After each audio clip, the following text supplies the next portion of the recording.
Bonjour chers amis de Déploie-toi, heureux de vous retrouver pour une nouvelle vidéo. Nous allons parler aujourd'hui de la volonté personnelle.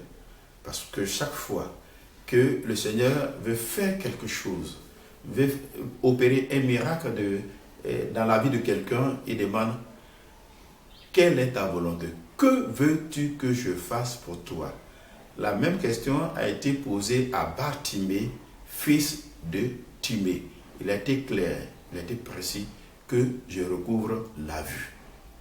Installe-toi bien et à tout à l'heure.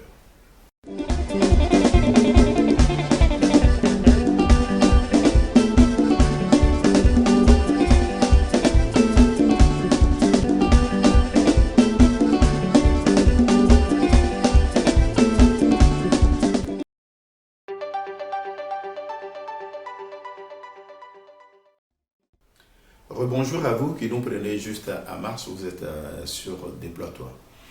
Nous parlons aujourd'hui encore, suite et fin, de la volonté de Dieu, la cellule familiale, la formation religieuse et maintenant sur la volonté.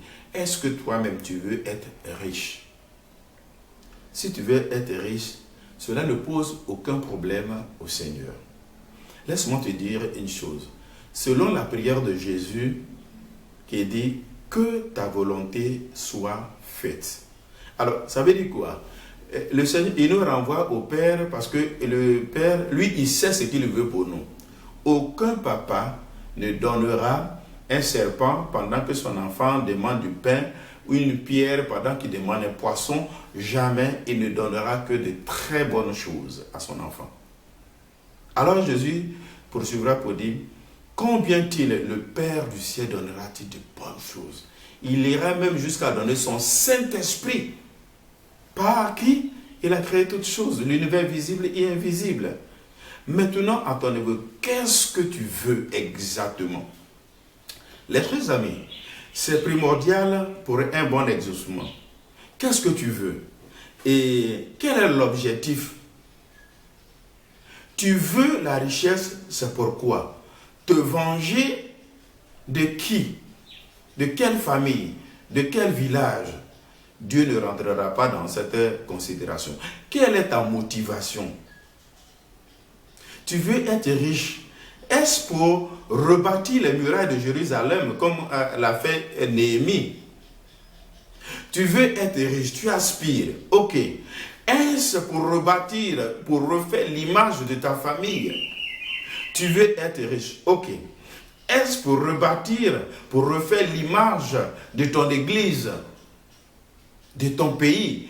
Tu aspires à un poste de responsabilité régionale, sous-régionale, nationale. Quelle est ta motivation? Qu'est-ce que tu veux? Jésus dira quelque part, si quelqu'un veut prier, qu'il entre dans sa maison, qu'il ferme la porte sur lui-même. Et le Père voit ce qu'il fait dans le secret, il le rendra.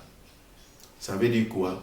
Il faut que ta prière soit nettoyée des impuretés, des imperfections, des vengeances, des rancœurs, des m'as-tu vu. Quand j'aurai ça, voici ce que je vais montrer aux gens. Je vais prouver aux autres. Si c'est cela le projet, Dieu ne t'accompagnera pas. Ce sera un autre esprit malheureusement qui sera en ta compagnie. C'est pourquoi je voudrais que tu soignes ta volonté. Mets de côté tout ce que tu as subi, tout ce que tu as enduré, comme persécution, comme maltraitance, comme matraquage médiatique, quoi que ce soit, quelle qu'en soit la persécution. En toute chose, réfère-toi au Seigneur. Confie-toi à lui. Et alors, ton projet réussira. C'est Dieu seul qui fait prospérer. L'effort de l'homme n'ajoute à rien. Dieu bénit son bien-aimé pendant qu'il dort. Alors sois un bien-aimé du Seigneur. Apporte un plus par ton passage ici-bas. Fais en sorte que le règne de Dieu, où que tu te trouves, se manifeste. Et que par la démonstration de ta charité, de ta bonne foi, les gens donnent leur vie au Seigneur. Parce que beaucoup parmi nous n'ont pas été témoins, de bons témoins, des références à qui donc il faut se référer pour croire que Dieu existe et que nous ne sommes que des canaux de bénédiction pour enrichir les autres. Celui qui entre dans cette mentalité ne manquera jamais de rien.